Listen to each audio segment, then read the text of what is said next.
मुझे रहेगा इंतजार तमाम उम्र तेरा। मुझे इश्क तुझसे नहीं तेरे होने से भी है। कभी फुर्सत मिले तो ये सोचना जरूर कि वक्त और प्यार के अलावा मैंने मांगा ही क्या था।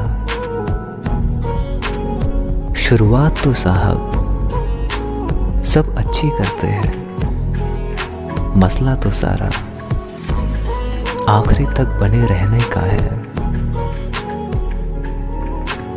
आंसू बह गए आंखों से मगर इतना कह गए कि फिर आएंगे तेरी आंखों में तू अपना सा लगता है। मंजिलों से गुमराह भी कर देते हैं कुछ लोग, यूं हर किसी से रास्ता पूछना अच्छा नहीं होता।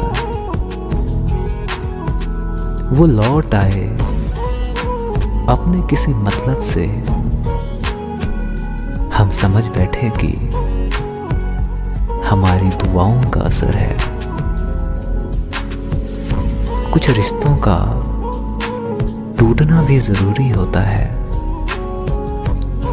क्योंकि जब पुराने टूटते हैं तभी कुछ नए जुड़ते हैं।